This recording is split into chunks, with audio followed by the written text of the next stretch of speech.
उस तरीके आप बाउंड्री फांद के आगे नहीं कह सकते कि मुझे अधिकार है, कोई भी आ जाएगा। आज तक जब रहने दिया गया था तो आज क्या समस्या हो? नहीं, ये गलत है कि आज तक रहने दिया था। आज तक शायद हो सकता है कि सरकारों ने इस पर ध्यान ना दिया हो, पर अब इम्पोर्टेंट है कि इस बात पे मुद्दे को ध्यान देना चाहिए, क्योंकि संख्या बहुत ज्यादा बढ़ रही है धीरे धीरे। पूरी दुनिया के लोग हटा रहे हैं, तो भारत क्या धर्मशाला है? आप किसी होटल में जाइए, एक दिन के लिए आपको आधार कार्ड मांगेगा और पूरा देश में सब रहेगा। आतंकवादी भी देश में बम फोड़ रहा है, तो रोहिंग्या को क्यों रहने दिया जाएगा? अगर कानूनी किसी को क्यों रहने दीजिएगा? इसको हिंदू मुसलमान क्यों करना है? जो भी अवैध है उसको निकाला जाना चाहिए। मुसलमानों पे ये टारगेट नहीं, गैर कानूनी कोई भी हो उसको हटाया जाना चाहिए। दिल्ली में रोहिंग्या आए कहाँ से वो? कहाँ से आए वो? कौन सरकार में आया? कांग्रेस सरकार में आया, कांग्रेस सरकार में आया। जब सड़क किनारे जाएंगे कितने लोग एक बस्ती बसा के बसे हुए हैं, वही कल को हमारे और आपके गले काटेंगे। आज तक नजर नहीं आता था। सुनो, बसों के अंदर गले काटेंगे, जेब काटेंगे, मोबाइल चोरी कर। क्यों? क्योंकि हम दो, हमारे 70 सबके हाथ में ईंट पत्थर। दिल्ली में सरकार बदलने के साथ साथ कई चीजों में बदलाव की बातें कही जा रही है। इस सब के बीच सबसे अहम मुद्दा इस वक्त कहा जा रहा है कि अब बांग्लादेशी जो मुसलमान है, जो रोहिंग्या मुसलमान है, उनको दिल्ली से निकाल कर हटा दिया जाए। हालांकि अब ये किस दृष्टि से देखा जा रहा है, ये जनता से जानने की कोशिश करेंगे। सबसे पहले आपका नाम? नमन जैन मेरा नाम है। नमन, क्या कहेंगे? दिल्ली से अब रोहिंग्या मुसलमानों को हटाने की बात कही जा रही है। दिल्ली से क्यों, मैं तो कहूँगा देश से निकलना चाहिए। आसाम में कितने भरे पड़े हैं, वहाँ हैं। ये जो पूरा हमारा पश्चिम है, सॉरी हाँ पश्चिम ही है, पूर्व है, पूरब में या पश्चिम में, उत्तर पश्चिम से जहाँ से भी बाहर अप्रवासी लोग हैं, उनको बिल्कुल निकालने की, ये तो राष्ट्रीय सुरक्षा का मुद्दा है जिस हिसाब से देखा जाए तो। आपको ऐसा लगता है कि उनको निकाल देना चाहिए? ये क्या बात हो गई? क्यों नहीं निकालना चाहिए? मुझे ये बताओ। मतलब जी तो ये क्या धर्मशाला है क्या, देश है अपना? मोदी जी ही तो कहते थे कि जिसको भी दिक्कत होगी अगर वो हिंदुस्तानी है तो वो आके रह सकता है। हाँ, रह सकता है। आपके घर में आपका ही रिश्तेदार चोरी से आएगा क्या? आप अतिथि भी आएगा तो एक गेट है, एक प्रोसीजर है। किस तरीके से आप हमारे शरणार्थी बनना चाह रहे हैं, उसका एक तरीका है। हम सबका स्वागत कर रहे हो देश में, क्या मैं तो अपने घर में स्वागत कर रहा हूँ। दुनिया में कोई भी अगर तकलीफ में है तो मैं व्यक्तिगत कर रहा हूँ, लेकिन एक तरीका होता है ना? उस तरीके आप बाउंड्री फांद के आगे नहीं कह सकते कि मुझे अधिकार है, कोई भी आ जाएगा। आज तक जब रहने दिया गया था तो आज क्या समस्या हो? नहीं, ये गलत है कि आज तक रहने दिया था। आज तक शायद हो सकता है कि सरकारों ने इस पर ध्यान ना दिया हो, पर अब इम्पोर्टेंट है कि इस बात पे मुद्दे को ध्यान देना चाहिए, क्योंकि संख्या बहुत ज्यादा बढ़ रही है धीरे धीरे। तो वो है। विपक्ष का कहना है कि रोहिंग्या मुसलमान तो है ही। अब अगर इसमें भी विपक्ष कुछ कह रहा है ना, तो फिर कौन सी बड़ी बात है? लोग फिर उनको देशद्रोही बोल देते हैं। बार बार कहते हैं कि वो वोट के वक्त इस्तेमाल कर लेते हैं और बाद में उनको निकाल देते हैं। देखिए, ये तो बेकार का ही मुद्दा है। इस तरीके से नहीं देखना चाहिए। अगर विपक्ष अप्रवासी भारतीयों को समर्थन अगर कर रहा है ना, तो विपक्ष भी मैं कहूंगा देशद्रोही है। देखो, भारत सरकार टेक्नोलॉजिकल एडवांसमेंट में थोड़ा कम है, बहुत सारी चीजें कम हैं। इन मुद्दों पे आप विपक्ष करो। जो अच्छे व्यवस्था सुचारू रूप से नहीं दे पा रहे हैं, उन मुद्दों का विरोध करो। अपना कोई नया एडवांसमेंट लाना चाह रहे हो, विपक्ष से मैं कहना चाहूंगा उन पे अपना वो पक्ष रखो। अमित शाह पे हमेशा से आरोप लगता रहा है कि वो काम नहीं करते हैं, वो सही तरीके से जो है सुरक्षा की दृष्टि से नहीं देश।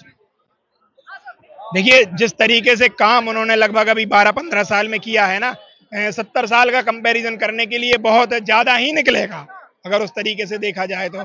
हाँ सर, जिस तरीके से अब कहा जा रहा है कि रोहिंग्या मुसलमानों को हटा दिया जाएगा दिल्ली, देखिए, अभी ट्रंप जो है ऐसे अपने देश से जो मान गैर कानूनी नागरिक है उसको हटाया।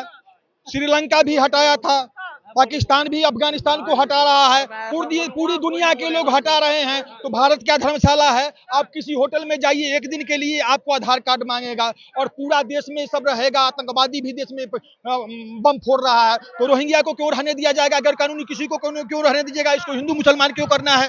जो भी अवैध है उसको निकाला जाना चाहिए। मोदी जी भी तो वोट के वक्त याद रहते हैं, बाद में निकाल। क्या वोट क्या करते हैं? वोट के वक्त तो याद रहते हैं, कहाँ से उनको आईडी मिल जाती है? सुनिए, वोट में कहीं मोदी जी कहे कि रोहिंग्या को बसाएंगे, रोहिंग्या को जो है से ये सुविधा देंगे, गैर कानूनी वाला विदेशियों को ये सुविधा देंगे जो गैर कानूनी आया है। मोदी जी तो कानून की बात ही करते हैं ना। मोदी जी तो कहते हैं कि जो लोग बाहर फंसे हुए हैं उनको लेकर आएंगे, हमारे यहाँ रखेंगे, उनको जगह मिलेगी। मोदी जी किसको कहते हैं? अपने भारत के नागरिकों को कहते हैं हाँ कि लाएंगे, कि ये कहते हैं कि रोहिंग्या को लाएंगे। मुस्लिम देश के नागरिक नहीं, क्या मुस्लिम देश? अरे मुस्लिम को कहाँ कह रहे हैं आप? मुस्लिम से क्यों जोड़ रहे हैं इसको? रोहिंग्या को गैर कानूनी जो कह रहा है मुसलमानों पे ये टारगेट। नहीं, गैर कानूनी कोई भी हो उसको हटाया जाना चाहिए। गैर कानूनी जो है उसको हटाया जाना चाहिए। मुसलमान को इससे क्या जोड़ना है? देश के मुसलमान को किसी को नहीं निकाला जाना चाहिए। जो भी गैर कानूनी है, रोहिंग्या है, बांग्लादेशी, उसको निकाला जाना चाहिए। क्या लगता है दिल्ली में रोहिंग्या रहते हैं? आए कहाँ से वो? कहाँ से आए वो? कौन? किसकी फोर्स थी बॉर्डर पे? सरकार में आया, कांग्रेस सरकार में आया। अब 9 के बराबर आ रहा है। कैसे आ रहे हैं वो? भाई साहब एक मिनट, कैसे आ रहे हैं वो? जहाँ से आ रहे हैं पैदल पार कर रहे हैं। हमारी सेना क्या कर रही है? और हमारी गवर्नमेंट फिर उन्हें आधार और वोटर आईडी बना के दे रही है। क्या चाहते हैं कहना क्या चाहते हैं? केजरीवाल के वोटर आई कार्ड विपक्षी सरकार बना के दे रहा है। केजरीवाल का विधायक पकड़ाया है बनाने में, ममता बनर्जी का विधायक बना रहा है, विपक्षी बना रहा है। मैडम, अब भाई साहब की मेरी सी उम्र के हैं, मुझे बड़ा ताज्जुब होता है, इनकी सोच पर बड़ा ताज्जुब होता है कि आधार कार्ड और voter ID card central government का काम है, स्टेट गवर्नमेंट का काम नहीं है। आप कह रहे हैं अमित शाह बना के दे रहे हैं? हाँ, अमित शाह दे रहे हैं, इन्हीं की इजाजत है। देखिए जैसे कि वहाँ राज्य सरकार ही तो कार्यक्रम चलाता है, मतदाता सूची का है, मतदाता सूची का बनवाता है राज्य सरकार। भाई देखिए, रुक जाओ, इन्होंने एक बहुत संजीदा सवाल उठाया, वो हमारे राष्ट्र से जुड़ा हुआ पर्सन है। इन्होंने कहा देश की सुरक्षा को लेकर के कि भाई वो लोग, जब रोहिंग्या बांग्लादेशी के ऊपर बात हो रही है, जो दिल्ली में सरकार अभी गिरी है उसको भी इसका खामियाजा उठना पड़ा। आप जब सड़क किनारे जाएंगे, कितने लोग एक बस्ती बसा के बसे हुए हैं, वही कल को हमारे और आपके गले काटेंगे।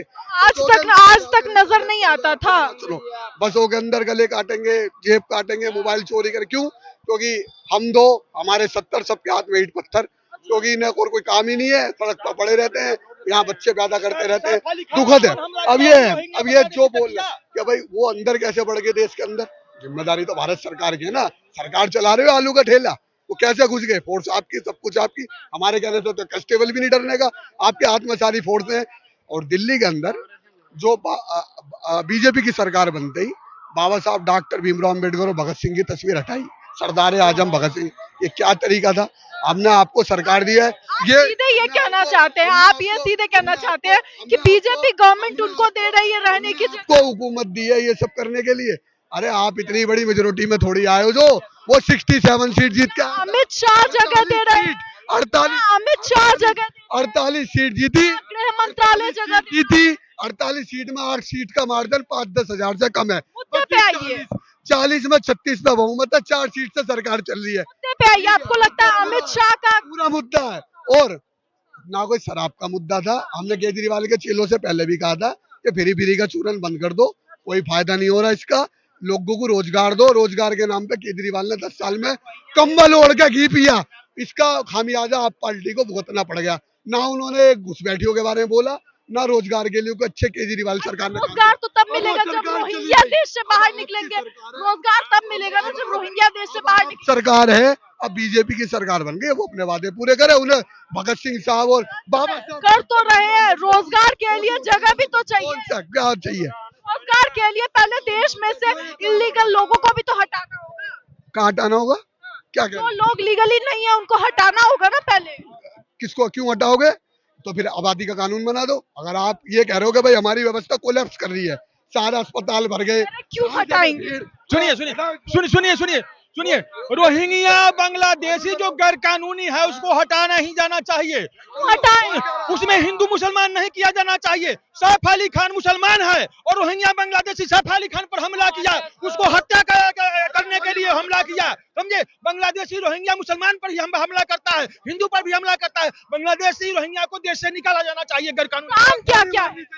जी गैर कानूनी को निकाला जाना। तो साफ तौर पे आपने जनता की राय सुनी। रोहिंग्या मुसलमानों को लेकर के लगातार राजनीति हो रही है कि क्या अब उन्हें रहने देना चाहिए या हटा देना चाहिए। हालांकि रेखा गुप्ता की सरकार में अब एक्शन मोड में है, अलग अलग तरह के कदम उठा रही है, अलग अलग तरह के फैसले ले रही है। इस सब के बीच हमने आपको जनता की राय सुनाई। इसे लेकर आपकी क्या राय है, अपनी राय कमेंट बॉक्स में जरूर बताएं। ऐसी तमाम खबरों के लिए देखते रहें न्यूज़।